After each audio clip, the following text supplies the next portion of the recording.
Marilyn Monroe, a Hollywood icon and the embodiment of beauty and mystery. Her smile lit up the world, but behind the glamour was a life filled with challenges. Today, we'll uncover when this legend was born and what made her unforgettable. The future star was born on June 1, 1926, in Los Angeles, under the name Norma Jean Mortensen. Her childhood was difficult. Her mother struggled with mental illness, and she never knew her father. Norma spent much of her youth in foster homes and orphanages. In 1945, Norma Jean began modeling, and her beauty quickly drew attention. She soon signed a movie contract and took on a new name, Marilyn Monroe. True fame came in the early 1950s with roles in Gentlemen Prefer Blondes and The 7-Year Itch. Monroe struggled with insecurity and studied acting with some of the best coaches in the industry. Her IQ was reportedly around 168, higher than average. She founded her own production company to take control of her career. Her iconic white dress from the subway scene sold for $4.6 million at auction. She was married 3 times, including to baseball legend Joe DiMaggio and playwright Arthur Miller. Despite her fame, Marilyn battled depression, addiction, and loneliness. On August 5, 1962, she was found dead at just 36 years old. The official cause: overdose of sleeping pills. Her sudden death shocked the world and sparked countless conspiracy theories. Marilyn Monroe remains a symbol of a golden era. Her image is still copied, her films still watched. Behind the fame was a fragile woman, and behind the sex symbol, a complex human being. She wasn't just a star, she became a legend. Elvis Presley, a name known to almost everyone. He's called the King of Rock and Roll, and for good reason. Today, we'll tell you when Elvis was born, how he became a legend, and what made him truly unforgettable. Elvis Aaron Presley was born on January 8, 1935, in Tupelo, Mississippi, into a poor family. He had a twin brother, Jesse Garon, who was stillborn. From a young age, Elvis was drawn to music, sang in church choirs, and listened to gospel, country, and blues, influences that would shape his unique style. In 1954, Elvis recorded his first song at Sun Records. His unique voice and performance style immediately stood out. He blended black and white musical traditions to create something new, rock and roll. In 1956, he released Heartbreak Hotel, which made him a superstar. Crowds of screaming fans, provocative dance moves, and flashy outfits turned him into a cultural icon. Despite his fame, Elvis served in the U.S. Army from 1958 to 1960. He starred in 31 films but always dreamed of being a serious actor. He bought the now-famous Graceland Mansion, which is a museum today. Elvis was known for giving away cars, homes, and jewelry, even to strangers.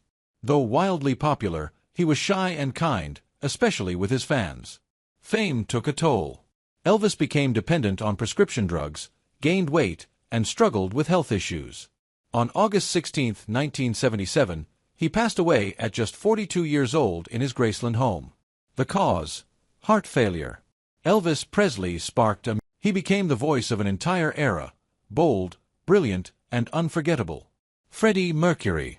But do you know where he was born, what his real name was, or what secrets he carried through life? Let's find out. Freddie Mercury was born on September 5, 1946, on the island of Zanzibar in East Africa. His real name was Farak Bulsara. He was of Parsi descent, a community rooted in ancient Persian Zoroastrianism. As a child, he was sent to boarding school in India, where he first showed a passion for music and started calling himself Freddie. In the late 1960s, Freddie moved to London and became part of the local music scene. In 1970, he joined a band that would soon become known as Queen. He came up with the band's name and even designed its iconic crest by combining the zodiac signs of the members.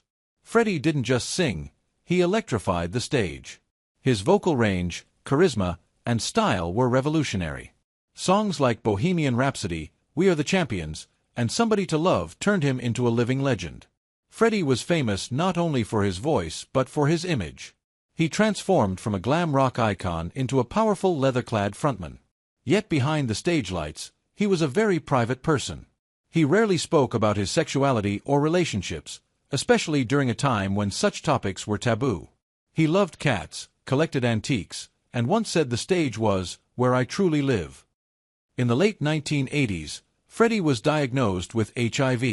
He kept his illness private for years, only confirming it publicly the day before his death, November 24, 1991.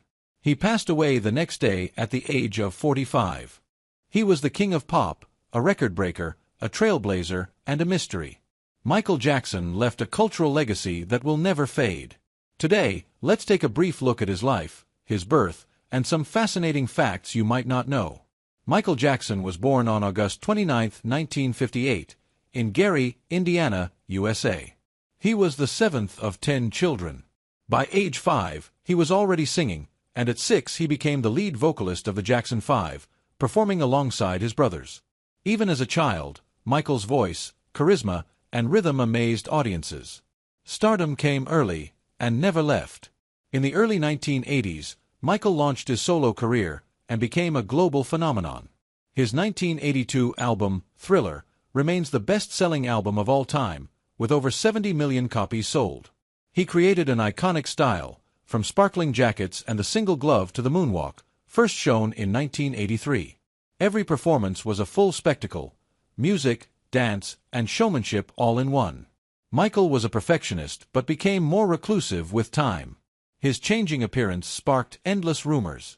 He suffered from vitiligo, a skin condition that changed his skin tone. He lived at the legendary Neverland Ranch, which included a zoo and amusement park. Despite scandals, lawsuits, and eccentric behavior, he was deeply involved in charity work, especially helping children around the world. In his final years, Michael was preparing for a massive comeback, the This Is It tour. But he never made it to the stage. On June 25, 2009, he died from a prescription drug overdose. The world was stunned. The king of pop